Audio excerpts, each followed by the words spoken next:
todos muito bem-vindos a esta casa que os recebe com suas portas abertas. Nós, trabalhadores, com o nosso coração cheio de alegria, queremos dar as boas-vindas a todos. Tem muita gente que está vindo pela primeira vez, né? Olha quanto rostinho diferente. Sejam bem-vindos. Então, convidamos a Jaque para fazer a leitura de harmonização. Na sequência, a Cida para fazer a nossa prece. E depois da Cida, o Luiz, nosso palestrante.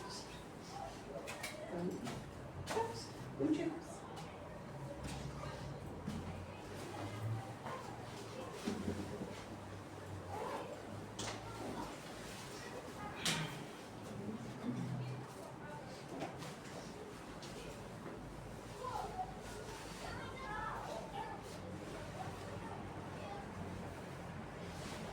Em tom do Ideal Espírita, de Chico Xavier e Valdo Vieira, por diversos espíritos.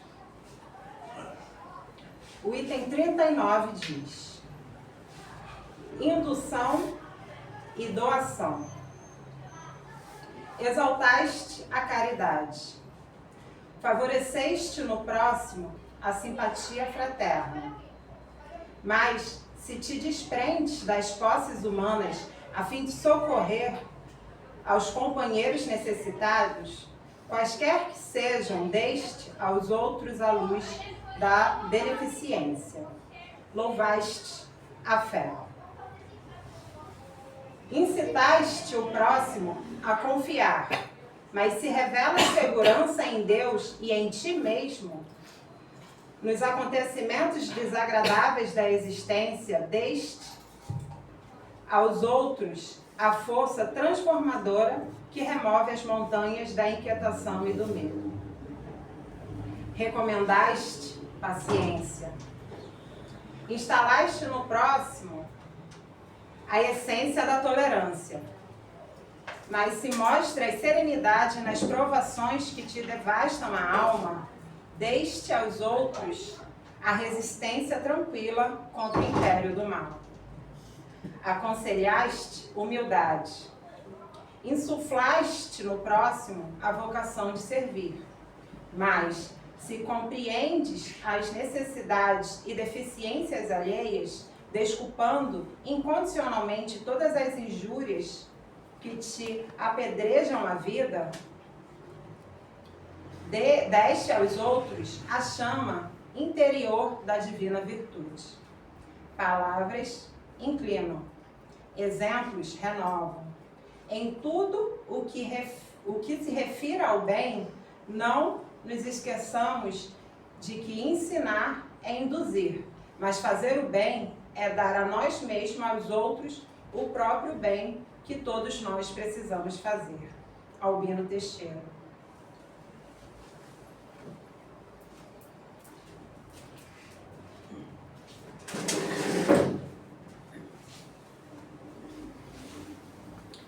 Jesus, misericórdia de amor, nem sempre temos palavras para agradecer a bondade de nos ter conduzido até aqui no dia de hoje.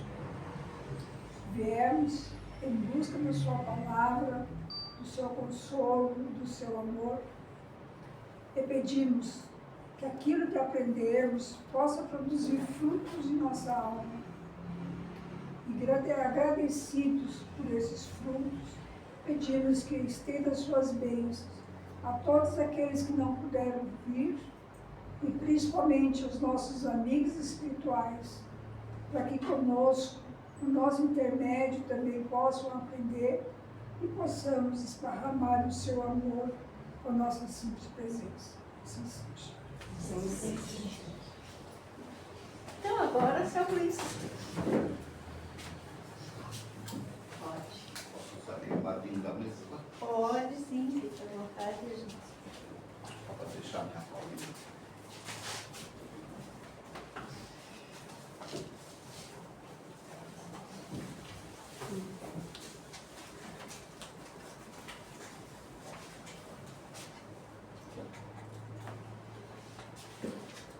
Boa noite a todos. Boa noite. Sejam bem-vindos. vamos aproveitar o momento agora para relaxar, esquecer um pouquinho nossos problemas lá fora e tirar esses momentos só para a gente, né? Para a gente refletir. Não vim aqui fazer palestra, eu vim fazer uma conversa fraterna, da qual todos nós temos condições de refletir, né? E hoje eu queria conversar com vocês um pouquinho sobre um tema que talvez pareça um pouco complexo, que é a evolução do espírito através das várias, e aí a senhora me desculpa o erro que eu cometi, das várias reencarnações. Tá? O que isso quer dizer, né? Para quem conhece um pouquinho da doutrina, para quem estuda a doutrina espírita, sabe que uma das bases dessa filosofia é o processo de reencarnação. E eu queria começar a nossa conversa com um questionamento. Qual é a grande dúvida da humanidade? Alguém sabe responder? O que tem após a morte? É um pedaço dela. Né? Para onde vamos? A grande dúvida da humanidade é de onde nós viemos e para onde nós vamos. Né? É a partir daí, no meu entendimento, que todas essas religiões e filosofias e estudos foram surgindo, né? Para buscar essas respostas. E eu queria fazer uma outra pergunta. Quem já leu o Livro dos Espíritos? Pode levantar a mão. O presidente já. Aí. Mas quem estudou de fato o Livro dos Espíritos, com aquele olhar crítico, com aquele olhar racional? Que bom. Toda segunda temos estudos aqui do Livro dos Espíritos. Ótimo. De 7, de 19 às 20. Ótimo. E é importante que ele tenha interesse nisso, assim, gente, sem paixões, né? Sem preconceitos ou sem... Aquilo é um livro para todo mundo, né? Não é um livro só para espíritas, né? Aquilo ali não trata de uma religião. Aquilo trata da nossa vida. Então é um livro bacana, não precisa ser um livro que vá ser lido de cabo a rabo todos os dias, né? Mas é um livro de consulta. E ele foi inteligentemente construído na forma de perguntas e respostas, justamente para a gente compreender melhor o que os espíritos quiseram dizer com Allan Kardec. Por que eu estou falando isso? Porque essa era a grande dúvida do Allan Kardec também. E foi a partir dessa grande dúvida que surgiu o Livro dos Espíritos, né? Ele se questionava, de onde eu vim? Qual é a minha origem, né? O que vai acontecer comigo após a morte, né? Isso tudo foi levando ele, junto com outras situações, outras experiências, a manter esse contato com a espiritualidade e começar a compreender um pouquinho como é que funciona esse processo para nós como espíritos, né? Eu vou falar uma coisa aqui que talvez seja um pouco polêmica. Nós não somos agora os nossos espíritos, né? Nós estamos num processo separado de uma personalidade nossa agora, nessa encarnação. Nosso espírito é muito mais do que isso, né? O nosso espírito é a somatória de todas as vivências que nós tivemos ao longo de toda a nossa existência até o presente momento. Então a gente tem a condição de compreender que há algo maior, muito além do que a nossa existência agora material, né? E eu estou falando isso para a gente contextualizar, para depois a gente entender, porque assim, eu tirei essa nossa conversa de algumas poucas questões do Livro dos Espíritos que às vezes passam desapercebidas por nós que estudamos. Por isso que é importante sempre revisar o livro, né? A gente sempre, porque cada vez que a gente relê, a partir de um certo grau de vivência e de conhecimento, a gente começa a compreender outro aspecto daquela resposta. E ela vai enriquecendo o nosso conhecimento. Mas então vamos lá. O que o Allan Kardec estava preocupado em entender, né? Como é que a gente surgiu? Como é que essa coisa que a gente chama de espírito apareceu, né? E os espíritos explicam para ele que existe um princípio, que no início ele chamou de princípio inteligente no universo. Esse princípio ele se individualiza ao longo de por muito tempo, cautelosamente, sistematicamente, e acaba se transformando num espírito como a gente conhece na doutrina, né? Então ele surge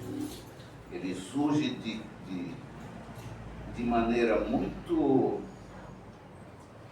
sutil na natureza. E aqui, para contextualizar de novo, o espírito é uma das forças da natureza, como é o vento, como é a chuva, né? Ele é um dos princípios da natureza. Então esse é um processo natural. E a gente que tem em casa, quem é que gosta de planta? Tem alguém que tem planta, que cultiva? Vocês percebem que é uma coisa sistemática e lenta, né? O desenvolvimento, ele é muito lento, muito sutil, né?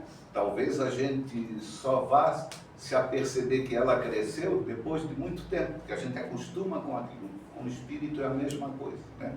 O espírito não nasce de um sopro de Deus. Ele é um processo muito sutil, muito longo, e quando eu falo longo é de milhares de anos. E aqui é outra coisa que a gente precisa também, a gente está muito enclausurado num pensamento desse planeta, né? A gente é muito imediatista. O processo espiritual, ele é muito mais longo do que isso, né? A gente nasce numa fagulha desse princípio inteligente, que mais tarde o Allan Kardec começou a chamar de princípio espiritual, né? Porque ele achou que era um nome mais adequado, e vai se desenvolvendo ao longo dos reinos, do reino mineral, do reino vegetal, do reino animal, porque esse princípio vai ganhando o contato e a experiência com todos os elementos desse planeta.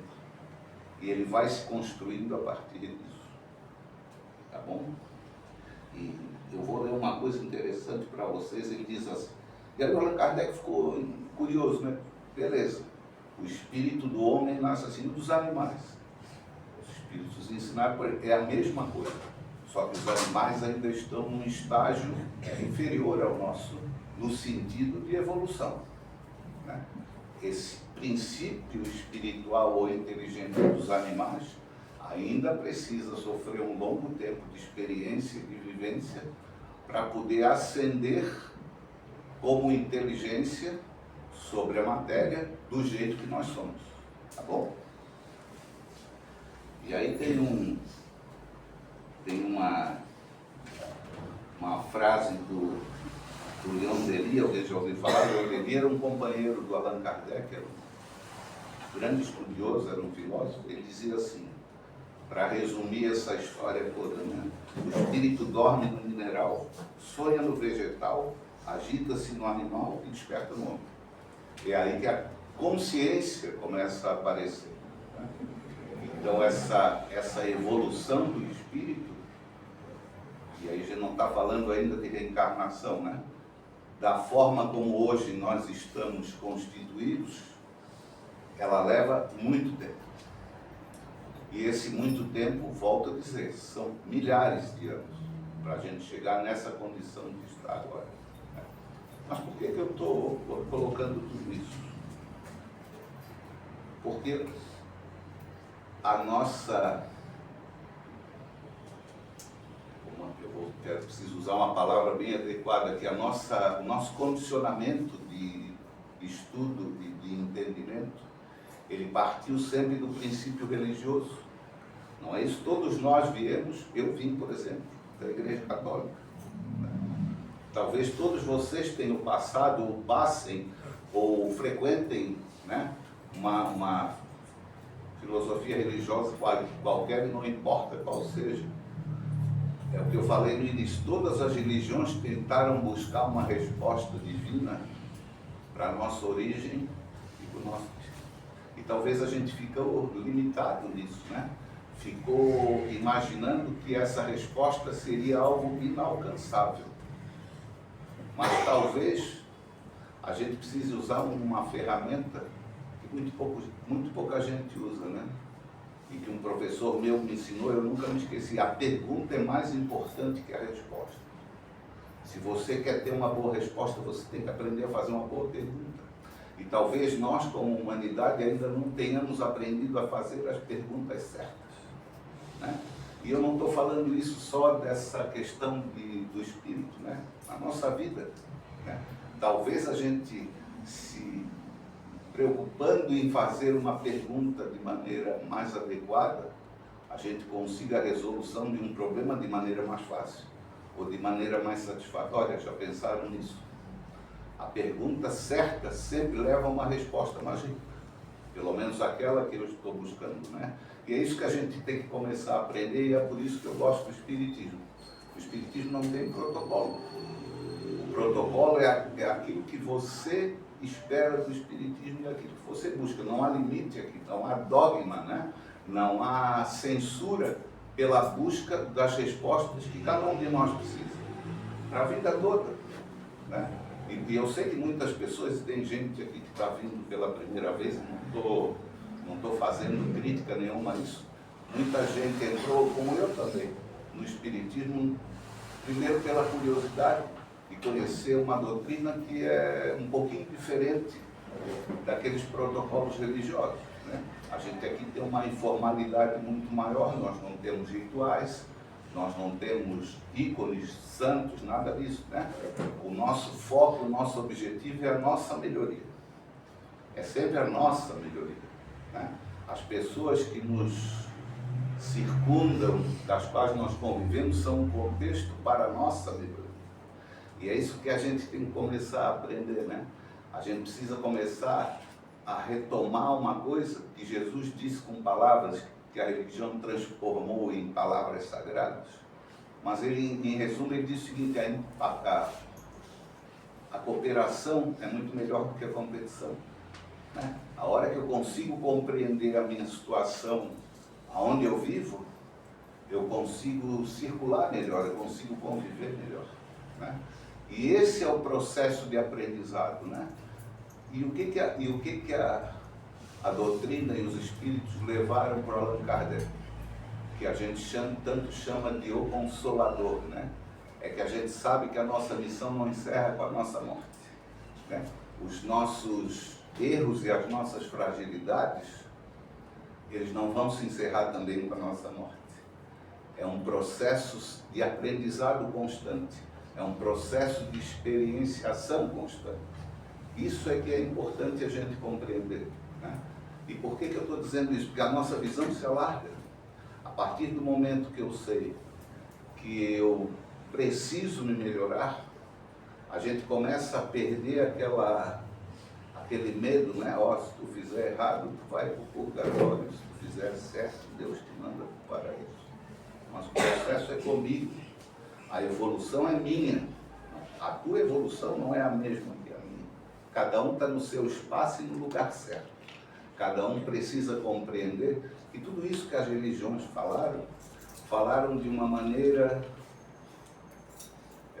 um pouco tímida para isso que a doutrina está propondo. Ela está dizendo o seguinte: isso não tem a ver com Deus, não tem a ver com Jesus, não tem a ver com castigo, não tem a ver com karma, não tem a ver com causa e efeito, tem a ver comigo.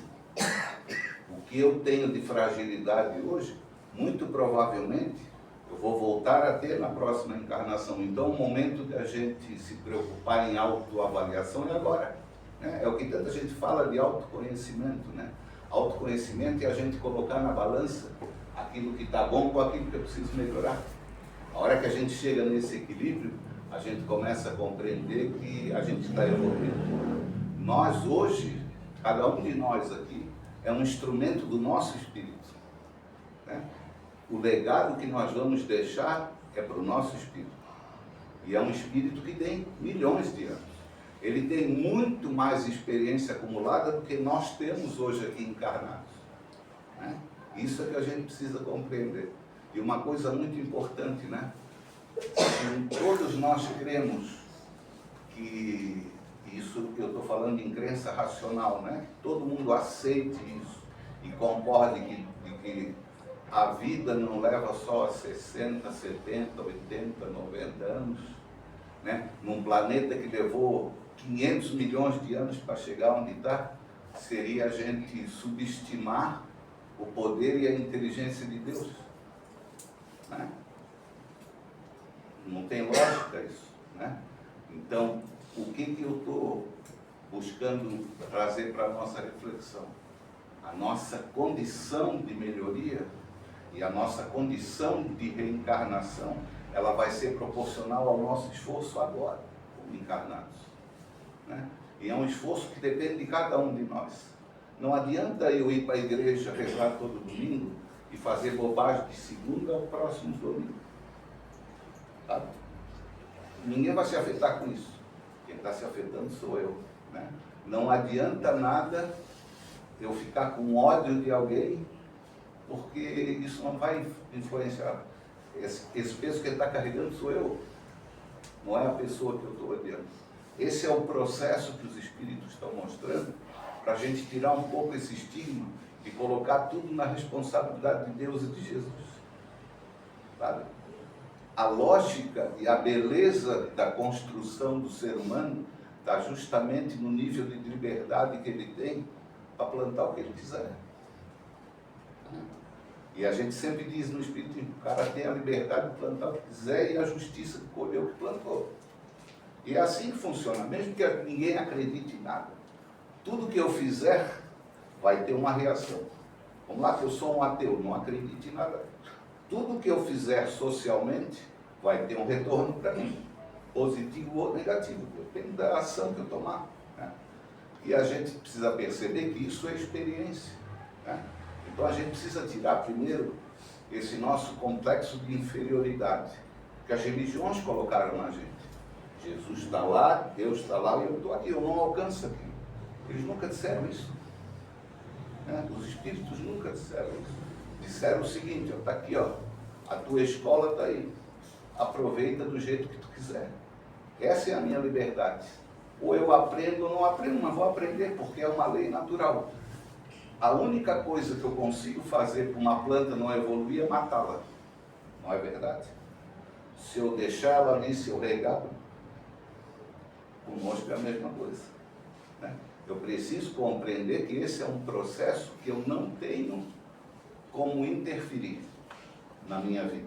Ou eu aprendo pela dor ou pelo amor. Né? Isso é um negócio que parece meio piegas, mas é verdade. Ou a gente aprende experienciando. E outra coisa, a gente não precisa ter culpa do erro. Né? O erro faz parte da nossa experiência. O que a gente não pode é deixar de aprender com o erro. Né? Que esse é o processo de evolução, é uma coisa muito simples. Às vezes a gente lê esses livros da base do Espiritismo, acha que é algo muito complexo, de novo, porque a gente ainda está com uma linha de raciocínio muito impregnada pelo nosso aspecto religioso. E Espiritismo não é religião, né? É uma filosofia de vida. E aí a gente precisa compreendê-la como uma coisa muito importante. Eu posso ser católico e estudar Espiritismo sem nenhum problema. Né? As minhas crenças não têm a ver com a ciência. Né? Não tem a ver com a minha condição de vida. Então a gente precisa compreender que esse processo de reencarnação é um processo que nos leva a restabelecer erros nossos. São deficiências e fragilidades nossas. Né? Muita gente, e aí eu vou fazer uma meia-culpa, e nós espíritas, que trabalhamos com estudo nas casas, ainda não conseguimos tirar essa impressão inicial de que o mundo espiritual está lá e o mundo material está aqui. Isso não é verdade. Nós estamos no mundo espiritual. Então, assim, quem tem curiosidade, o que vai acontecer comigo quando eu desencarnar? Nada. Vai estar, a consciência do espírito vai estar exatamente do jeito que você está agora. Por isso que eu estou dizendo, como é que eu quero estar como espírito quando eu desencarnar? Eu preciso trabalhar isso agora. Porque o que vai sobrar a hora que eu desencarnar? A minha consciência. Né? Hoje, quem guarda a minha consciência é o meu cérebro, que é um órgão material, mas ele vai se decompor. Vai sobrar a minha consciência pura. Contudo, super claro, né? Super dimensionado de tudo que eu vivenciei, inclusive as outras encarnações. E aí é um momento do balanço, né, que a religião fala muito, né, da balança do peso pecados, dos acertos, né? Das virtudes, dos defeitos, mas isso é um processo meu, né? E os espíritos cansam de explicar isso, mas a gente ainda tem medo de assumir essa responsabilidade, a gente prefere deixar isso para o destino de Deus, né? Deus dá um destino bom ou não para a minha vida da forma como eu me comportar, mas não é assim que funciona, né? Nós temos responsabilidade única e exclusiva sobre o nosso destino nessa encarnação. Então, se a minha consciência... A gente às vezes não faz um negócio que a gente acha que está errado, não fica com a consciência pesada, com aquela sensação de culpa. Vocês imaginam isso sem eu ter corpo, se eu ter o corpo, se eu ter frio, fome, calor, sede, não tenho mais nada disso, tem só a minha consciência. Imagina o que isso no espírito ele causa, né? Então a gente ouve muitas conversas sobre karma, né? Não há castigo, não há punição. A gente usou uma palavra de maneira errônea, que é a palavra expiação, achando que expiação é castigo, e não é verdade, né? O que o espírito sente quando desencarna é o peso das suas ações, sabendo que poderia ter feito melhor, né? Então isso se torna uma necessidade de melhor. Por isso que a gente vê muitos relatos em obras espíritas de espíritos que solicitam encarnações um pouco mais pesadas, né? Como deficientes, enfim, né? Para tentar resgatar essa fragilidade que ele tem em determinadas situações que ele não conseguiu se melhorar, sabe? Parece algo assim meio complicado, mas se a gente praticar isso em pequenas coisas, tentem fazer isso em pequenas coisas, tentar mudar a forma de reagir, tentar mudar a forma de responder, vocês vão ver que às vezes o coração sai um pouquinho mais leve, né?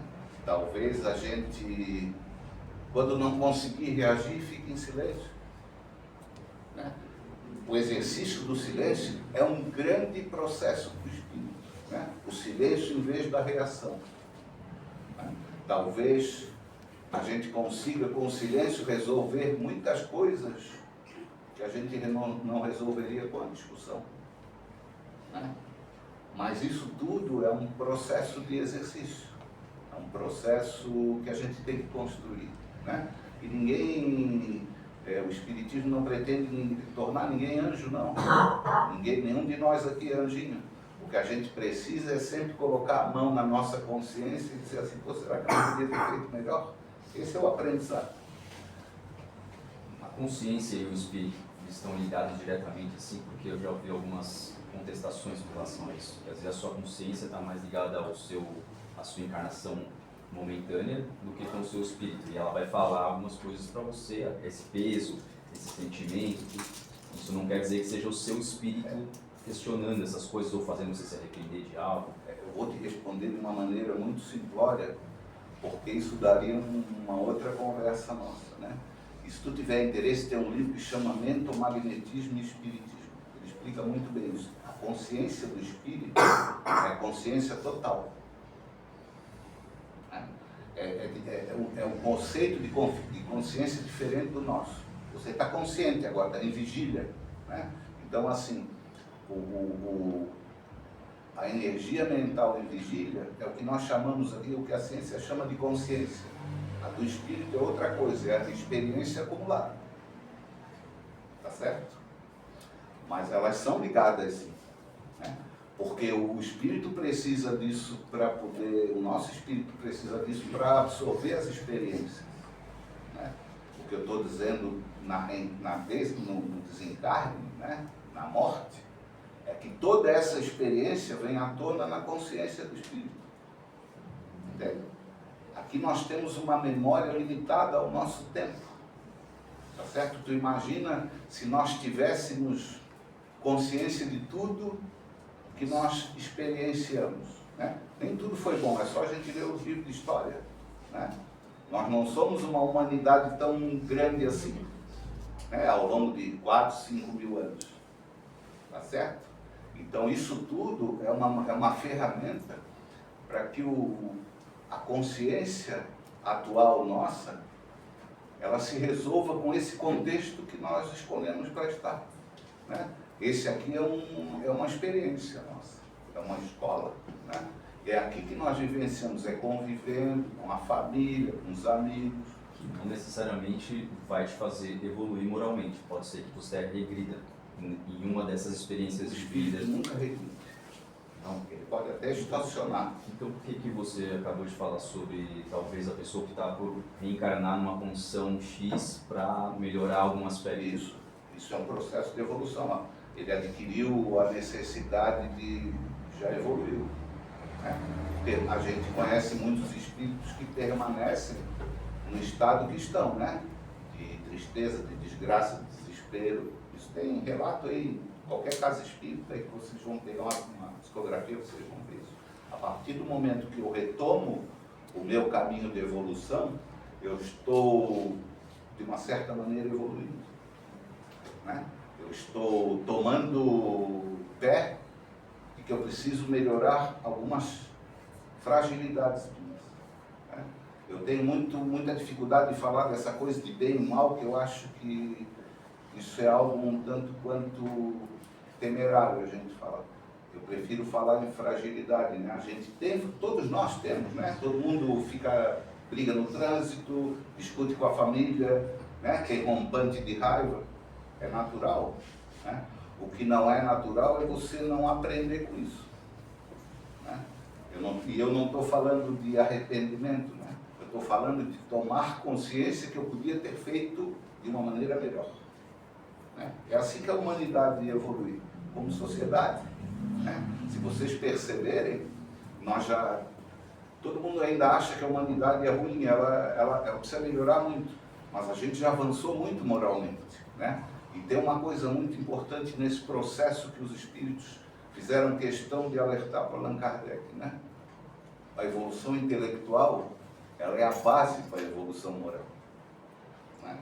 E muita gente acha que isso é um negócio, mas o que é evolução intelectual? É conhecer mesmo, é estudar, é explorar, é criticar, é pesquisar, é vivenciar as coisas. Né?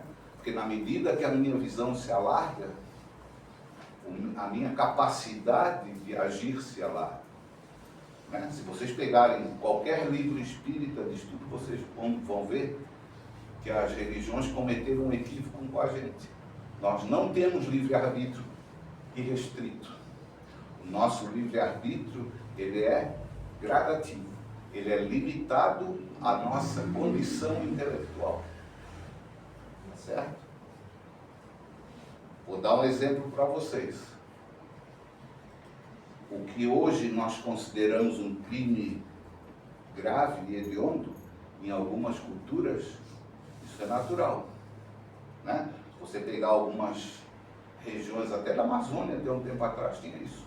Nascia uma criança, ela era deficiente, eles sacrificavam a criança para não sacrificar a coletividade. Né? E se eu fizer isso hoje, vou preso. Né? Mas em alguns lugares era assim que funcionava. Esse é o processo de evolução. Né? Nós não admitimos mais certas coisas que a gente admitia alguns. E não precisa falar em séculos, né? Quando eu era pequeno, todo mundo fazia um estilingue e saía por aí matando passarinhos. Né? Entende o que eu estou dizendo? É que a nossa condição intelectual puxa a nossa elevação moral. Então, na medida que nós alargamos a nossa percepção e o nosso conhecimento sobre o mundo e sobre as pessoas que nos rodeiam, nós temos mais liberdade de agir, proporcionalmente, com maior responsabilidade também. Né? E quanto mais conhecimento você tem de uma situação e você toma uma decisão em relação a ela, a qualidade da decisão vai ser responsabilidade sua. Né? Então esse processo é um processo importante para a gente conhecer, e mais uma vez, né? É uma coisa que mesmo nós espíritas passamos um pouco de longe assim, a responsabilidade é minha, é toda minha. Né? A evolução do meu espírito depende exclusivamente de mim. Não depende de eu fazer orações, de eu fazer pedidos, né? De eu implorar a Deus, porque Deus nos deu essa liberdade. Talvez seja o maior presente que Ele tenha nos dado, né? A liberdade de nós evoluirmos do jeito e no tempo que nós precisamos. Né? Nenhum de nós aqui está no mesmo estágio de aprendizado. Né? Por que eu estou dizendo isso? Porque você pode conhecer muito de engenharia e eu não conhecer nada. Você pode conhecer muito de botânica e eu conhecer menos. Né? Nós temos conhecimentos diversos, nós temos visões do mundo diversas, cada um tem a sua personalíssima. Né? Cada um enxerga o mundo e as pessoas de uma maneira muito própria. Essa é a riqueza da coisa. Né? Como é que eu lido com isso? Né? Como é que eu experiencio isso? Né? Como é que eu enfrento os meus erros? Né? Eu guardo eles lá debaixo do tapete e fico com isso na minha consciência? Ou eu busco tirar uma lição disso e da próxima vez tentar tomar uma atitude um pouco melhor? O processo evolutivo é esse. Né? E essa liberdade e esse livre-arbítrio que todo mundo fala, ele está condicionado a isso. Está condicionado à minha condição de decidir, tendo o mais amplo conhecimento possível sobre aquela situação. Né? É refletir antes de tomar a decisão. Essa é a lógica da coisa, né? Porque muitas vezes a gente toma a decisão sem pensar. Né? E depois se arrepende. Esse arrependimento é ruim. Né? A gente não fica com mal-estar de ter tomado uma atitude, uma coisa, se eu, ao invés de eu ter dado uma respirada de 30 segundos e talvez ter dado uma resposta mais branda, uma resposta melhor, ou talvez não sentir necessidade de responder. Essa é a riqueza da evolução. Esse é o processo que a gente precisa compreender. Né? Então, tudo isso, gente, era para a gente refletir. Né? Essa questão de origem e destino, a gente fica muito preocupado com isso e todos nós acabamos vindo com essa lógica dos processos religiosos. Né? O ser humano tem muita curiosidade de entender de onde ele veio, para onde ele foi. E se esquece da coisa mais importante. Não é à toa que o dia de hoje chama presente. Né? É um presente mesmo para a gente. Porque o que passou, passou, e o que está lá na frente é uma incógnita. Por que eu vou me preocupar com aquilo? Né?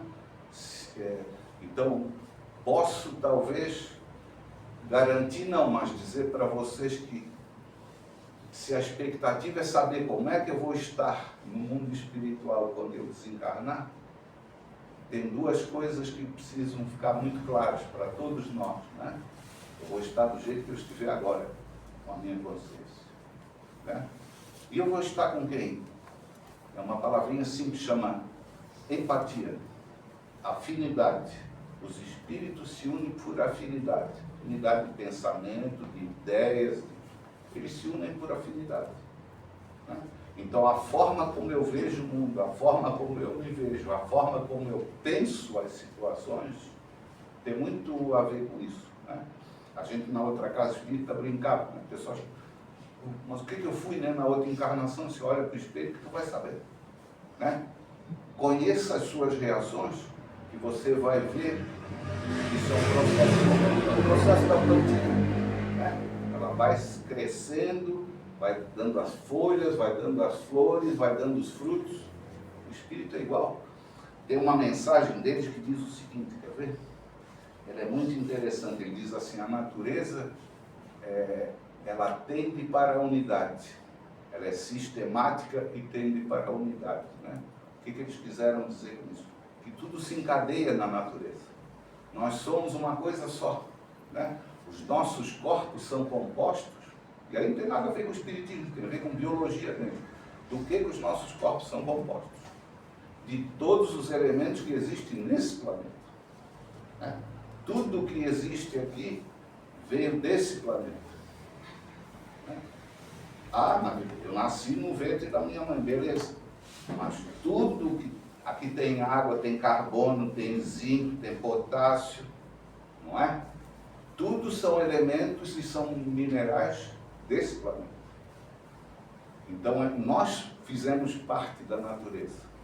Talvez o ser humano, por ter se afastado desse processo de interação com a natureza, tenha esquecido a sua origem, né? Tenha esquecido a lógica e a harmonia das coisas. Se a gente perceber hoje, mas a gente melhorou muito, tá? Muito. Se a gente vê hoje como a gente trata os animais, a gente vai ver como o ser humano evoluiu, né? E evoluiu, estou falando como massa crítica, né? Porque sempre tem um ou outro que destoam desse processo. Mas a humanidade vive dessa massa crítica e ela evolui a partir disso. Dessa massa crítica de seres humanos e de espíritos que começaram a comungar ideias, entendendo assim, ó, cooperar é melhor que competir, né? Isso aqui é a nossa casa, se a gente não cuidar da nossa casa, nós vamos para onde? Lá fora faz 1000 graus abaixo de zero. Não tem ar. Vou fazer o quê? Tem que cuidar da minha casinha. Tem que cuidar do planeta, não tem outros, né? Essa consciência dessa massa crítica e desses espíritos é que nos leva à evolução. Alguns evoluem por espontânea vontade, né? Outros são levados a evoluir pela evolução da sociedade que eles vivem, né? E o que a gente faz hoje como seres humanos para fazer a sociedade se comportar de uma maneira civilizada, equilibrada? A gente faz as leis, né? Que são freios, tá certo? Mas vai chegar uma época que isso não vai ser mais necessário, que a nossa consciência já vai estar tão elevada nesse sentido, que a gente vai perceber que nós somos iguais no sentido do direito de existir, mas somos muito diferentes no sentido de evoluir. Cada um tem o seu caminho, ninguém é mais importante do que ninguém. Não é porque a cor da minha pele é dessa cor, ou daquela cor, ou da outra cor, que eu sou melhor ou pior. Isso não existe, né? Porque nós espíritas sabemos que espírito não tem cor nem sexo, né? Numa encarnação a gente nasce como homem, na outra como mulher, dependendo das circunstâncias em que eu necessite experimentar alguma coisa, né? Então é importante que a gente entenda isso. Nós estamos todos na mesma casinha, né? Precisamos conviver bem, tá bom, gente?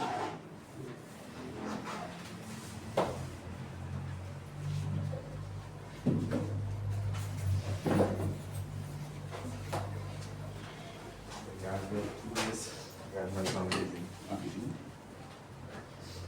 Pessoal, então depois desses esclarecimentos todos, né, o que o senhor Luiz falou tem muito a ver com a casa hoje está cheia, né, que todos nós aqui procurando aprender, né, e nos melhorar a nossa condição de seres humanos que somos, né. Queria convidar todos nesse momento a gente fechar os nossos olhos, esquecer todas as preocupações da semana.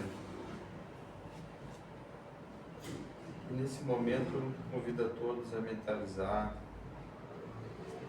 a figura do nosso Senhor Jesus andando nas praias da Galileia, conversando com todos,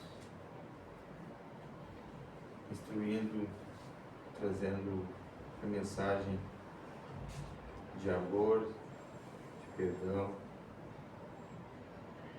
de renovação das atitudes. E com essa imagem de Jesus, vamos agradecer a Deus, nosso Pai maior, pelas oportunidades que temos dia a dia de recomeçar um dia novo, de podermos nos modificar, mesmo que seja uma mínima fração.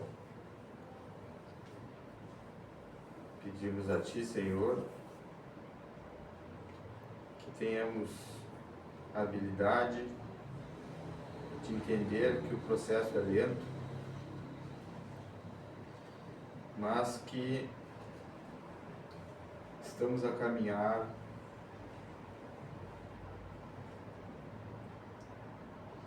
e o único método é trabalhar em benefício do próximo, dos nossos irmãos que fazem parte do nosso dia a dia, da nossa família, dos animais que nos cercam, da nossa comunidade. É aqui que atuamos, é aqui que fazemos parte do mundo. Então, sejamos melhores vizinhos, melhores pais, melhores mães, melhores filhos. Muito obrigado, Jesus, e também agradecemos a espiritualidade amiga que nos acompanha. Muito obrigado a Deus, que assim seja.